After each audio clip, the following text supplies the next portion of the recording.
Qala al-mu'allif rahimahullahu ta'ala wa nafa'ana Allahu bi ulumihi rabbi zidna ilman nafi'an warzuqna fahman wasi'an wa amalan mutaqabbalan bi rahmatika ya arhamar rahimin.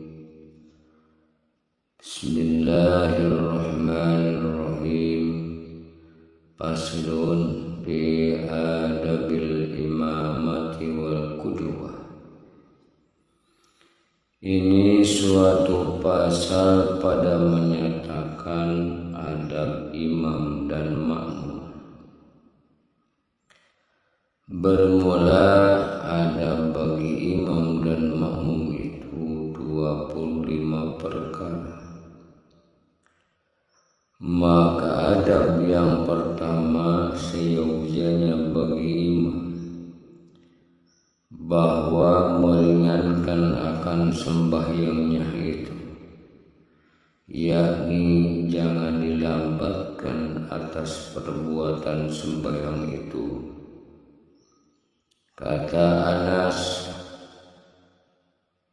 radhiyallahu anhu, ma sallaitu khalfa ahadin akhaffa salatin wala atamma min Rasulillah sallallahu alaihi wasallam.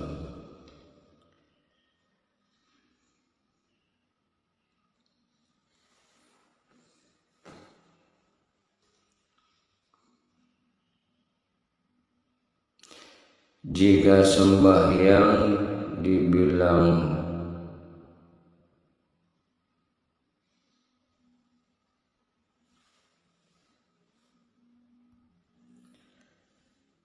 di belakang seorang yang terlebih dingin sembahyang dan tiada terlebih sempurna daripada Rasulullah sallallahu alaihi wasallam. Dan adab yang kedua bahwa jangan imam takbiratul ihram melainkan setelah selesai daripada qomat dan selesai daripada meratakan shol. Dan adab yang ketiga bahwa menyaringkan imam itu akan suaranya pada ketika takbir supaya didengar oleh makmum. Dan adab yang keempat bahwa jangan menyaringkan makmum akan suaranya, melainkan sekira-kira didengar oleh sendiri. Dan adab yang kelima seyogyanya bagi imam berniat akan imamnya itu supaya dapat fadilah berjamaah. Maka jika tiada diniatkan akan yang demikian itu, maka sah sembahyang dan sembahyang makmum, tetapi tiada dapat baginya pahala berjamaah. Dan dapat pahala berjamaah itu maka makmum juga. Dan adab yang keenam sunat bagi imam memperlahan-lahankan akan dua iftitah dan ta'awud seperti sunat memperlahankan akan yang demikian itu bagi orang yang sembahyang sendirian. Dan adab yang ketujuh sunat bagi imam menyaringkan suaranya pada membaca Fatihah dan surat pada rakaat subuh dan 2 rakaat yang pertama pada sembahyang maghrib dan isya. Dan demikian lagi sunat akan yang demikian itu bagi orang yang sembahyang sendirian. Dan adab yang kedelapan sunat bagi imam dan makmum dan orang yang sembahyang sendirian bahwa menyaringkan mereka itu akan amin pada sembahyangnya. Dan adab yang ke-9 sunat dipersamakan amin makmum itu dengan amin imam. Dengan amin imamnya itu jangan terdahulu dan jangan terkemudian. Karena Rasulullah sallallahu alaihi wasallam bersabda, "Ija ammanal imamu fa'aminu fa'innahu man wafaqu ta'minal malaikah. Gubira lahu ma taqaddama min jambi wa ma ta'akhkhar." Apabila mengucap imam akan amin, maka sertakan oleh kamu mengucap amin.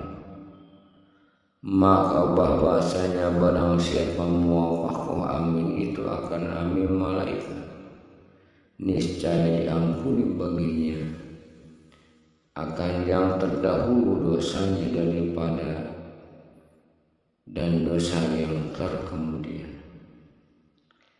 Dan adab yang ke-10, sunat bagi imam diam sedikit kemudian daripada membaca Fatihah supaya dapat bernafas, dan sunat bagi makmum pada tempat diam imam itu membaca Fatihah pada sembahyang yang nyanyi. Dan adab yang ke-11, tiada sunat bagi makmum membaca surat pada sembahyang yang nyaring, melainkan jika tiada mendengar makmum itu akan bacaan imam, maka pada ketika itu sunat baginya membaca surat. Dan adab yang ke-12, sunat bagi imam bahwa jangan melebihi akan tasbih, ruku dan daripada 3 kali. Dan adab yang ke-13, sunat bagi imam jangan melebihi tasyahud awal kemudian daripada kata Allahumma sholli ala Muhammad. Dan adab yang ke-14, hendaklah disempurnakan pada rakaat akhir atas membaca Fatihah juga. Dan adab yang ke-15, bahwa jangan melanjutkan imam akan sembahyangnya jika tiada ridho makmum atas yang demikian. Dan adab yang ke-16, sunat bagi imam bahwa jangan melebihi pada doa yang di dalam tasyahud akhir akan sekurang-kurang daripada tasyahud. Dan salawat atas Nabi sallallahu alaihi wasallam. Dan adab yang ke-17, sunat bahwa meniatkan imam pada ketika memberi salam akan salam atas segala makmum. Dan adab yang ke-18, meniatkan segala makmum pada ketika memberi salam itu akan menjawab salam imamnya. Dan adab yang ke-19, sunat bagi imam itu berhenti sedikit pada tempat sembahyang kemudian daripada salam itu. Dan adab yang ke-20, sunat bagi imam ketika berhenti itu bahwa menjadikan ia akan kanannya itu kepada makmum dan kirinya itu kepada mihrab. Dan adab yang ke-21, sunat bahwa jangan bangkit makmum melainkan kemudian daripada bangkitnya imam. Dan sunat bagi imam dan makmum itu bahwa bangkit dia pada pihak hajatnya, sama ada pada pihak kanan atau pihak kiri. Maka jika tiada ada baginya suatu hajat, maka sunat dia tingkat pada pihak kanan. Dan adab yang ke-22, bahwa jangan menentukan imam akan dirinya dengan doa di dalam kunut subuh atau kunut witir pada nisfu akhir pada bulan Ramadan. Dan hanya saja sungguhnya sunat dibacanya dengan dhamir jam, yaitu katanya Allahumma hdina fi man hadait wa'afina fiman afait hingga akhir. Dan sunat bagi imam menyaringkan akan kunut itu, dan sunat bagi orang yang sembahyang sendiriannya memperlahankan akan membaca kunut itu. Dan sunat bagi makmum ketika itu mengatakan amin melainkan pada kata imam, fa inna taqdi wa la yuqdu alaih hingga akhir.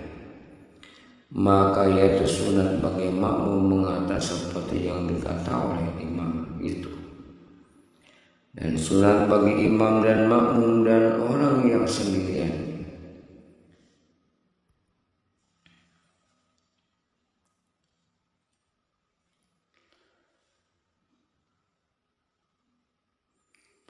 diarahkan akan keduanya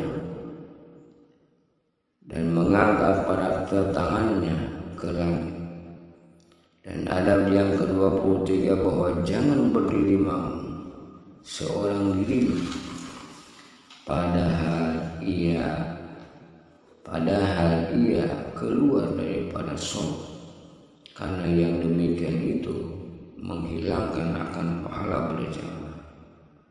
Tetapi sunat untuk masbuk ke dalam sholat atau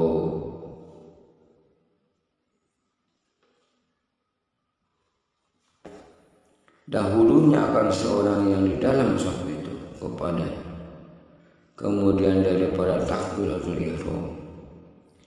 Dan adab yang ke-24 bahwa sunat bagi makmum yang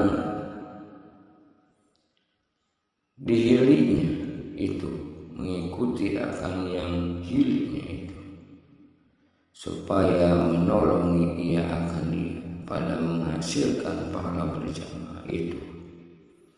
Dan adab yang ke-25 bahwa jangan mendahului makmum atau menyamai ia akan perbuatan imam, tetapi sunat bagi makmum itu terkemudian sekalian perbuatannya itu daripada perbuatan imam, seperti bahwa ia jangan ruku melainkan apabila sampai imam itu kepada sekurang-kurang ruku, dan jangan sujud makmum itu melainkan apabila sampai imam kepada sekurang-kurang sujud, dan sekurang-kurang sujud bahwa menyampaikan akan dahi pada tempat sujud itu. Wallahu a'lam bishawab.